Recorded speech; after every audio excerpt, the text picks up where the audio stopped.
Why should you be the next mayor of Colorado Springs? Okay, why I should be the next mayor of Colorado Springs is one, I've been here for about 20 years here in Colorado Springs. I have what I call a special love for the community. We have definitely been experiencing a lot of growth, and I want to keep Colorado Springs on track to be what I call a city of the future, a city that other people can look at and said, they're doing stuff right, and they're also doing stuff that makes a difference for the residents. Yeah. Okay, I have to ask this. The photo gallery on your website is made up of a lot of shirtless photos of yourself. What are you hoping voters learn from that? Okay, I travel in the circles of being an outdoor enthusiast. So I have an MO and a name recognition on the west side as the Shirtless Cowboy. And it kind of came by what I call kind of organically. I was just walking my dog, enjoying the outdoors. And then over time, the name Shirtless Cowboy, quote, Colorado Cowboy, kind of got stuck onto me through just people being interested in what I'm all about. And it's really about community outreach for me. Promoting the outdoors, but also promoting patriotism. And I do have what I call the rugged individualist characteristic about myself, that I'm definitely an outdoors person. And so, yeah, I'm trying to incorporate to show people that you can be a working professional and you can be someone have a dual life, kind of like Bruce Wayne and Batman. And that's kind of where that came from. Okay. You've also expressed opposition with the 2424 Garden of the Gods Road project. What do you think is a reasonable solution when it comes to creating more affordable housing? Okay, first of all, I'm going to start off. This term affordable housing is not a good place to start. I start with stability in housing.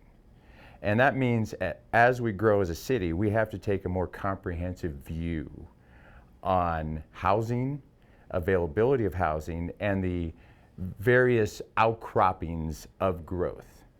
And affordable housing is just a one-dimensional term that's really just thrown around by housing developers to try to, quote, marshal their interests without taking the big picture view of what we need to do as a community. So I would say, let's talk about 2424 Garden of the Gods. The property owner purchased that property, and with that purchase is making a speculation on the future, saying that, well, the future could be lucrative, that I could make money on this property, or I could lose money on this property. So the property owner does have a right to consider his upside and his downside in terms of an investment on that property, in terms of how it's developed. But on the other hand, I am a supporter of the fact that developers need to be brought into account with remaining true to the original intent of master plans and neighborhood development plans that have been in place for decades.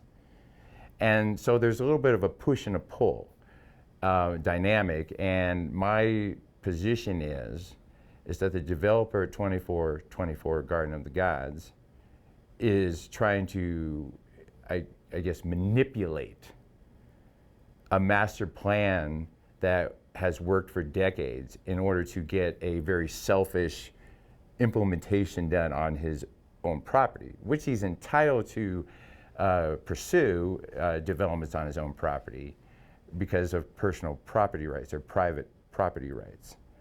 But on the other hand, like I said, we need to take a broader view as to not just the need for housing.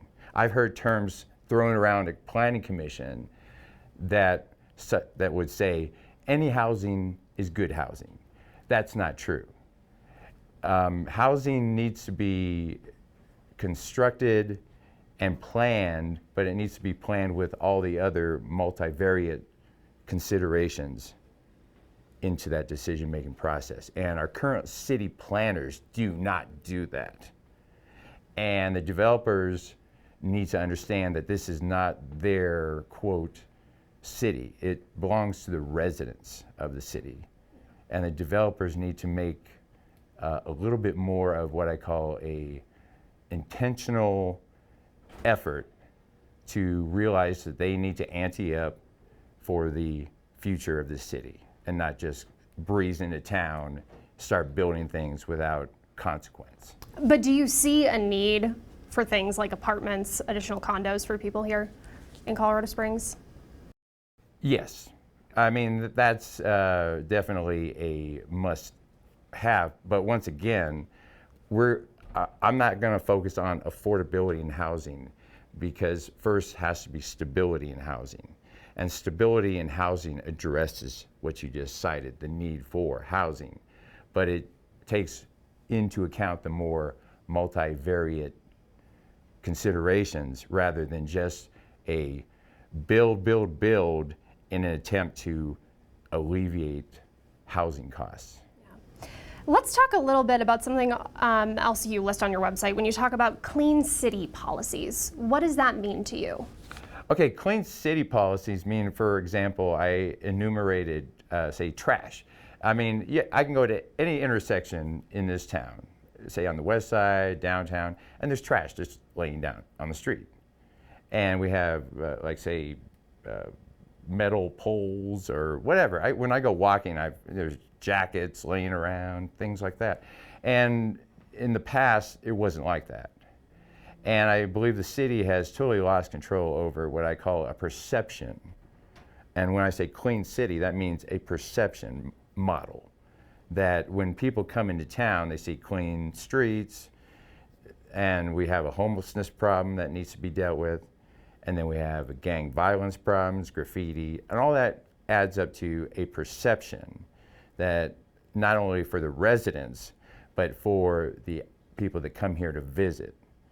And clean city policies are just simply a perception that your city is, if it's going to be, quote, world class, if you don't have the perception, the visual perception that you are world class as a city, then people will not believe you. How do you create that perception then?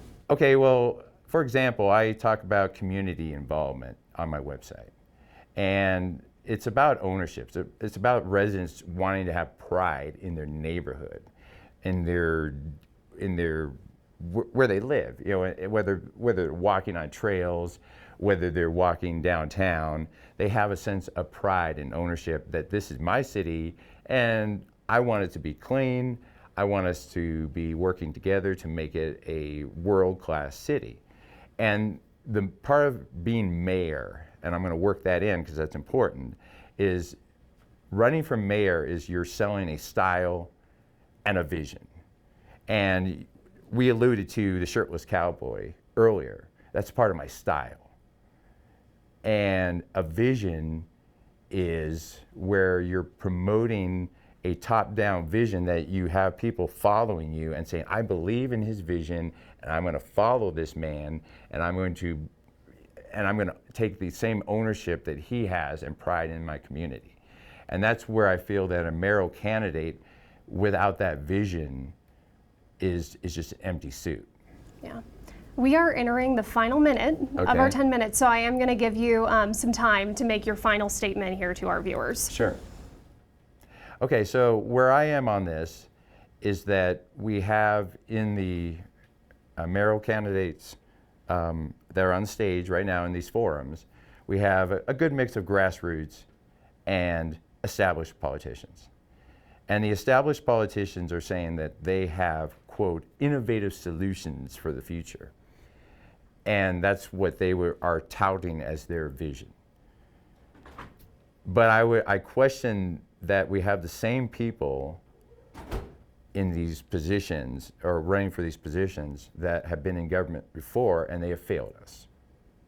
We have city council members that are running for mayor. We have ex-county commissioners who are running for mayor, and they've had their time, and they haven't delivered. And so what I'm hoping for the people of Colorado Springs, the residents, is that during this race, that they will carefully consider the choices that are before them. Like I said, it's about a vision and a style. Each one of us offers those two dimensions. And that's what I want out of this race, is for people to have choices in this race and to consider the future of the city in a multifaceted way.